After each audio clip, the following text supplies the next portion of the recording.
Greatness shows up after you're tired. Let's say it one more time, man. Greatness shows up after you're tired, not when you're tired. And breakthroughs don't happen until you reach your breaking point. Been there many times, man, at that place I didn't want to go on, and I realized that strength can't develop until your strength is gone. You got to keep pushing, because character and courage is developed or lost when you decide to keep going or to give up. You see, that's the point. You got to stop, and you got to realize that's your breakthrough coming right there, because when others that are around you won't, you will be the one that goes ahead. Somebody has to step up and go a little bit farther. Is that somebody you? How many says that's me? I want to go a little farther.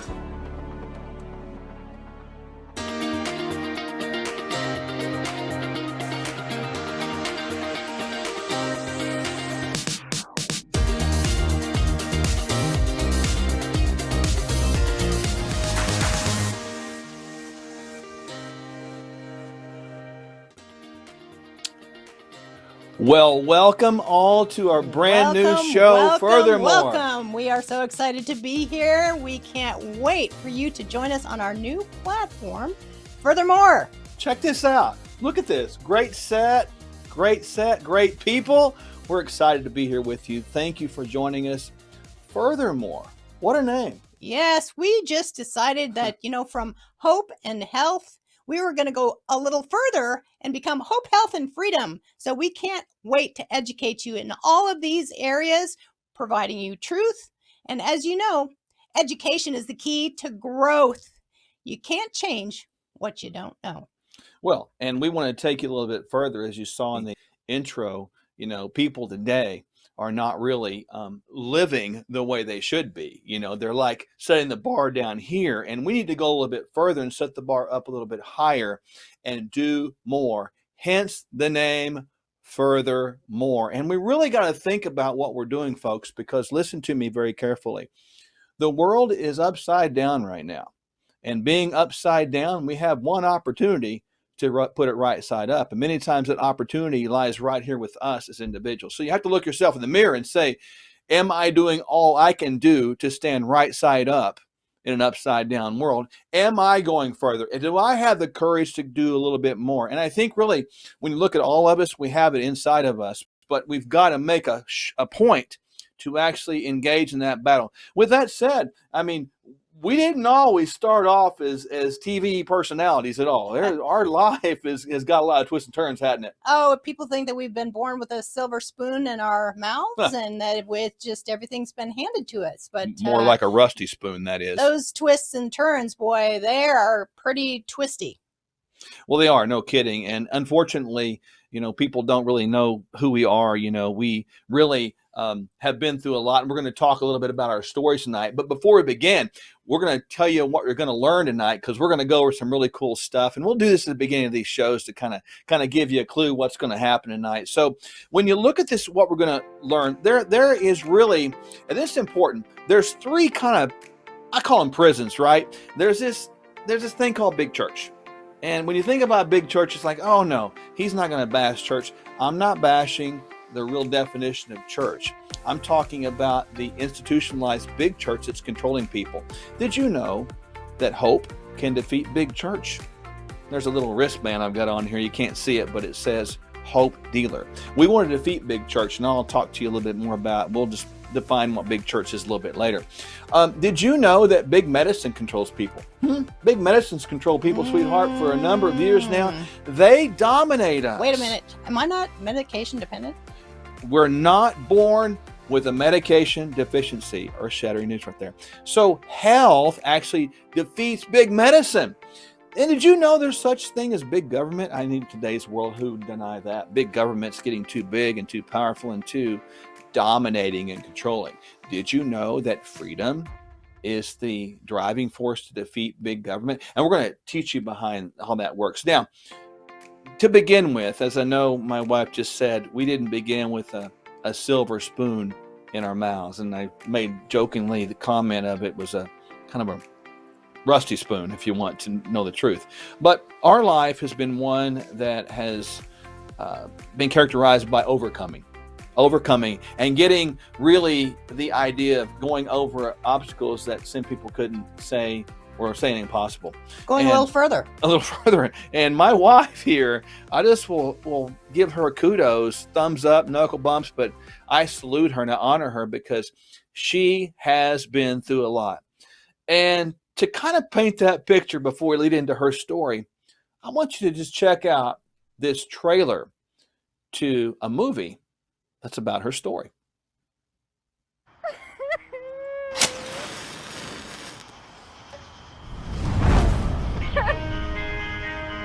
I know you are God. I can't believe I trusted you. It's a gift from Michele. A honey-do list already? This girl wasted no time. This is the list she told me about. What is on this list, seriously, that makes you think you two were meant to be? Well, first, we're both adopted. If he loved you, he wouldn't put you in this position. 16 years old and pregnant. How'd you like to meet your baby girl? Oh, she's so beautiful. I'm Michele. I'd love to work here. Do you have what it takes to be a champion? Yes, Master, I do.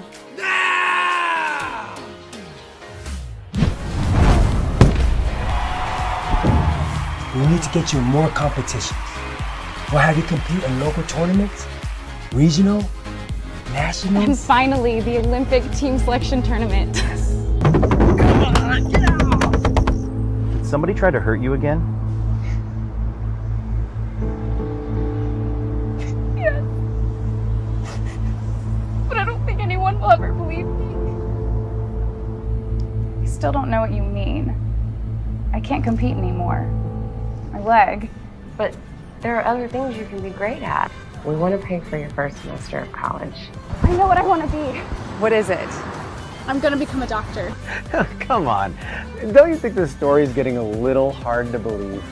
Well, I mean, she's working on being a homeless Olympic champion, and now she has somebody footing the bill for college so she can become a doctor? She became a doctor, dude. And a woman can be anything she wants right. to be if Yes. she puts her mind to it. Yes. I have been consulting with my patients on my own time to help guide them to becoming well.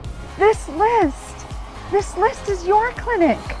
We have to pray on the list so that in all of God's glory, each item on the list will come to a fruitful and gratifying beginning. Wow. Just wow. Sweetheart. I get choked up. That's your story. Well, it can choke one up, or you can choose to go a little further. You know, you start out early in life being adopted. Adopted is a good thing. You're given up to a better home, a place where you can actually grow up in an environment that is feasible for growth. However, it wasn't that easy. My father was injured when I was 12 years old. And you know, I never forgave the Lord for that. I was mad. I was angry because he never healed. Through those tragedies, I took up martial arts, and I was on the trajectory to actually go to the Olympics when Taekwondo is a spectator sport in the early 80s. And I suffered a tragedy, both physically and emotionally, that took me down. While I was in training for the Olympics, my mother lost her job. And I wanted to go to the Olympics so bad that I stayed behind as they moved back north so that I could pursue my career in martial arts. And I literally lived in my car homeless for 365 days before I could afford a roof over my own head. I sought counseling, and a counselor even told me that the tragedies in my life were all my fault, that it laid on my shoulders. So I lived in shame and blame and self-hate through all those years.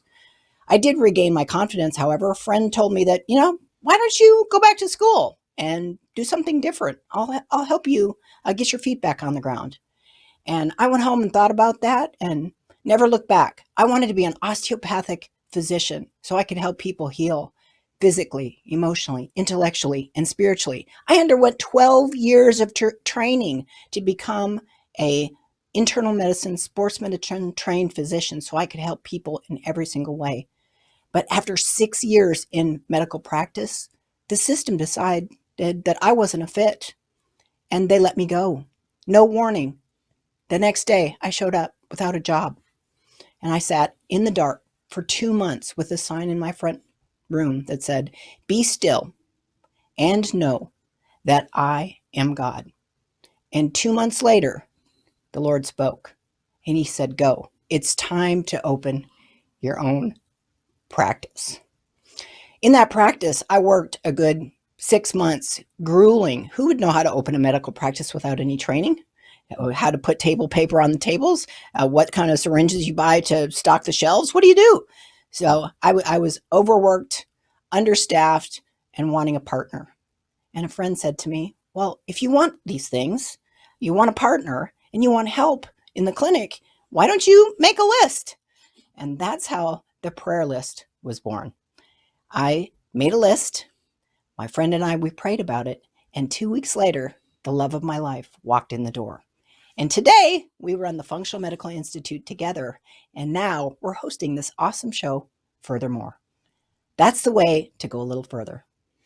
I tell you what, sweetheart, when I watched that trailer, and it's hard because, I kind of break up a little bit. So, but I'm proud of her because she's fought through those battles and fought through those struggles and fought through those traumas and dramas like so many people have not. And so even watching that movie, I think people should. So you can find that, and please do. It's on Amazon Prime and it's on PureFlix out there. But please get that. It's on Encourage TV, and really begin to understand that if she made it through it, you can too. And I think that that is an encouraging thing for all of us to do. When you hear a story like that from a person like this, you think it's not real, but it is real. And many times in all of our lives, there are baggages and things that we've had to overcome in our lives that nobody knows about. So I honor the courage that my wife exhibited to go ahead and allow us to show that movie out there for the world to see. And so you should watch the movie, and we appreciate all your encouragement. That my wife's my hero, and now you know why. Coming up in just a moment after this break, I'll get into my story too. No silver spoon here either.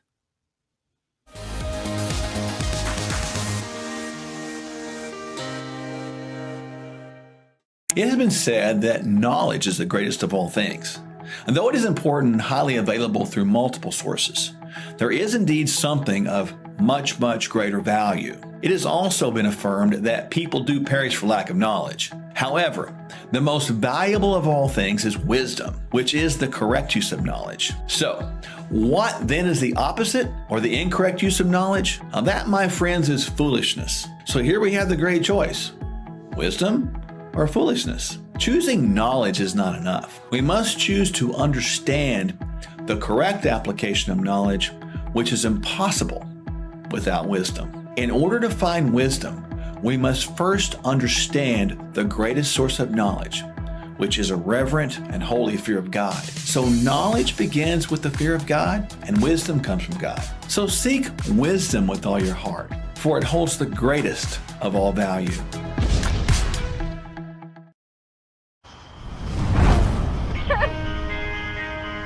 I know you are God. I can't believe I trusted you.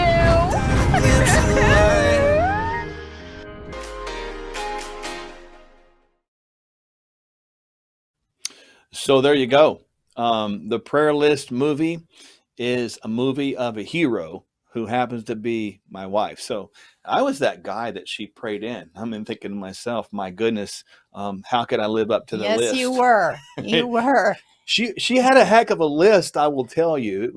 It was long, and I won't spoil the surprise for you. You'll have to watch the movie to know the list. But when you get down to it, miracles do happen. Yes, you met every checkbox on that list and even more.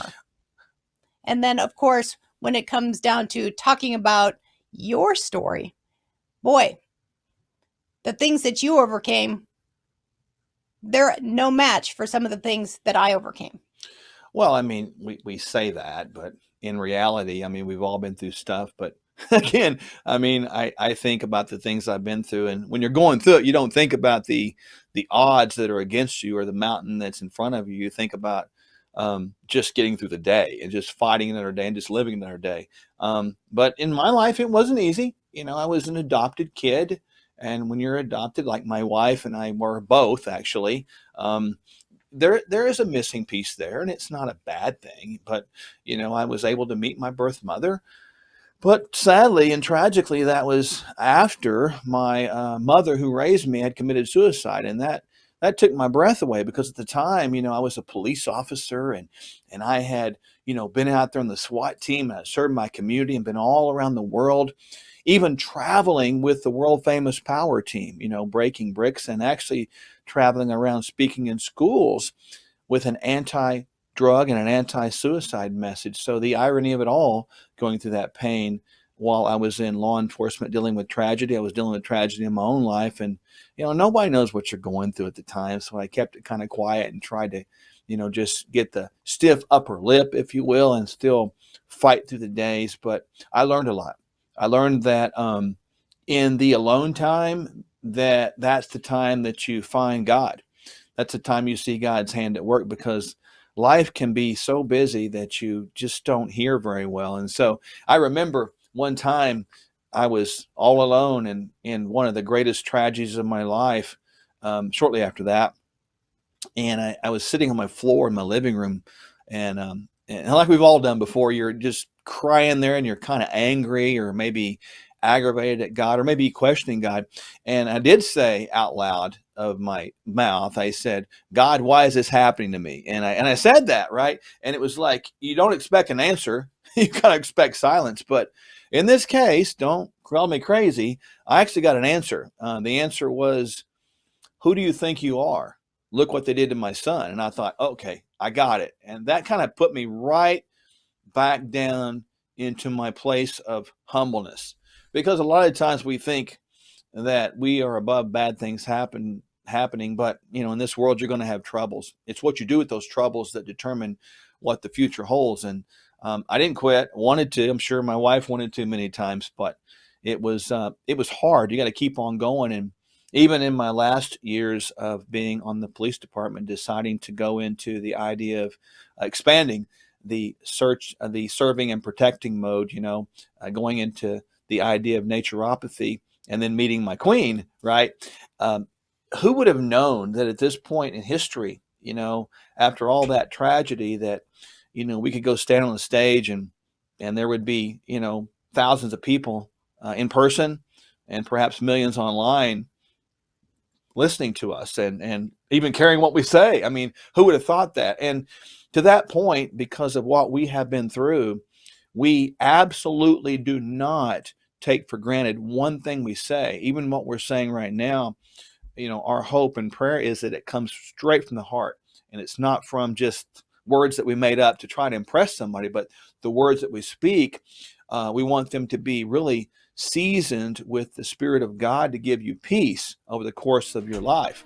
And so I believe that as you tune in to FurtherMore, you will be carried further, and you'll learn more about yourself and how you can go ahead and serve this world a little bit better. And so we are excited to have this for you. We'll be right back. Hello, I'm Mark Sherwood. Hi, I'm Dr. Michele Neal. I really enjoy your presentations. I was actually here a couple of months ago for your class on motion. Oh, yeah. I think I remember seeing you there then. You were on the right 3 rows back? You had a girl with you. A brunette, if my memory serves. Your girlfriend? No. Just an acquaintance. Oh, that's too bad. She's really pretty. I thought my movement class is kind of an odd place to bring your date, unless you two thought movement means something completely different. No, actually, I was wondering if you accept my invitation to spend a little time together. You're not going to ask me to go to another doctor's conference, are you? Oh, no, of course not. I was thinking more along the lines of dinner, so we could get the opportunity to get to know each other a little bit better. If I say yes, can I have my hand back? Oh, I'm sorry. I just... Me too, completely. Forgot. Dr. Neal. I better attend to the rest of my patients until Saturday. Until Saturday. Falling from a tree. If a bee should inside you, make a wish. No, I don't fake this kind of feeling. Never felt so real. My heart is on the table 'cause you're my everything. I do. I wanna marry you.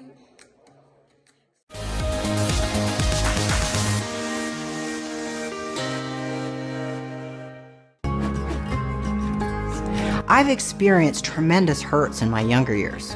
Abandonment, abusive relationships, career ending, injury, and even homelessness. Yes, really.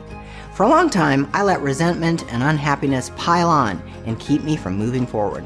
So right now, I just want you to know one thing. It's not too late for you.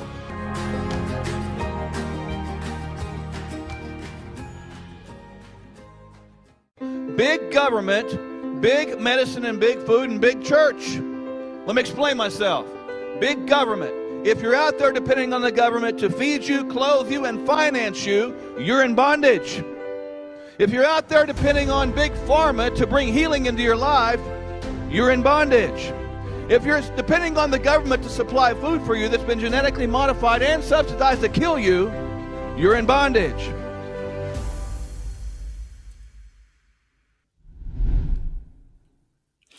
Big government, big food, and big medicine and big church. Oh my goodness. Those are three big prisons, aren't they? What a way to be in bondage. Yeah, and really there's a lot of people in bondage in our world, and we're going to jump into each of these in greater detail as the weeks go on. But just suffice it to say with big government, and let's start there because I think in this time and season we're living in right now, I think people are aware of governmental dysfunction. But let's go beyond that. Let's talk about government dependence, right? Yeah. Tell us about the bondage we're in with big government. Yeah, we celebrate this thing called Independence Day. That's July 4th every year. And it's more than just burgers, hot dogs, and beer, contrary to popular belief. It's actually a celebration of our independence, where we had the courage and the guts to step about and step up and say, you know what, we don't want to be controlled by big government. We want to be people that are actually leading to, and we are the government. It's not the government governing people. It's the people being the government of themselves. This idea of self-government. We live in a world right now, sweetheart, where people are depending on government checks.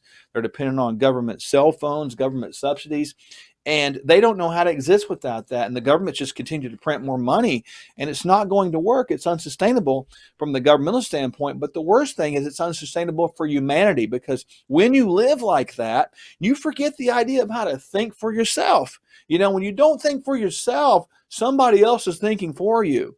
And when you don't think for yourself and somebody else is thinking for you, your rights gets transgressed into what's called privileges. And I want you to think about that as we talk about this idea of big farm and big food. I mean, that is just like the same. I'm seeing big government try to get less drug prices. Have you seen that? Well, it makes people more dependent. If we take more drugs, that means we have more sickness and more disease or disease. And there you go.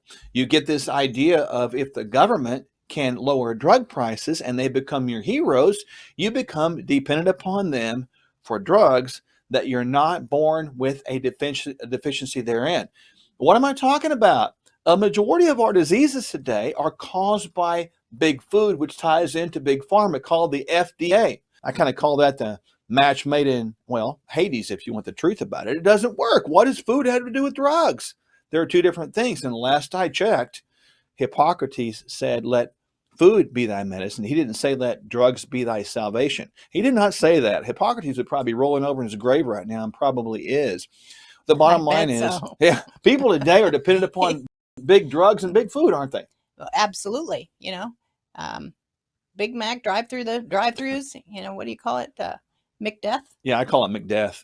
Probably get in trouble for that, but I don't really care. The bottom line is, and we get jammed up too with the idea of big church. And this is a tricky one, because hear my heart with this, folks. It's not that church is the problem. It's that the dependence upon the celebrity pastor that's unreachable, untouchable, to teach you God's word, where you think you can't go anywhere and learn it on your own without him or her. Again, we're not knocking the office of the pastor. That's very important. What we're saying is you can still have a Bible and you can still read it on your own. And that's the point of it all. We need to teach people how to really understand how to work these big prisons at the same time and recognize if you're in those big prisons. And if you are, we're going to teach you how to get out. Hey, we're got a lot of stuff coming up. We're going to be teaching about these big prisons, of course, and as we go a little bit further to learn more. But next week, catch this. We're going to give you the key to why our world and even country is so dysfunctional. And you may find out that the answer will surprise you. Many will be shocked at that, won't they? Absolutely, they will. And it's remedied by the person looking back at themselves in the mirror. Oh my gosh, when you look at yourself in the mirror, as we led off at the top of the show, are we doing all we can do to be all we can be to serve our fellow man in the best way we can be? Folks, we can do more and we can go further. Let's decide right now that we will be part of the FurtherMore movement. It's we exciting. Can't wait. We can't wait to see you back next week right here on to FurtherMore. take you a little further. It's going to be an awesome time, isn't it, sweetheart? Absolutely. God bless you guys, and we'll look forward to seeing you next time around on FurtherMore.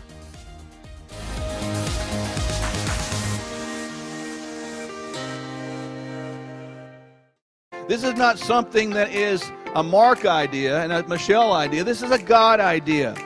This thing right here has a 2-year shelf life. When we think about the problems we have in America with our food supply, what are we going to eat? What are we going to do? Stock up on something that's going to help you. This is organic pea protein, greens and reds, fibers, and multivitamins and minerals. It will stay good for 2 years. How many have wondered what you're going to eat if things go south? Kingdom Fuel right here.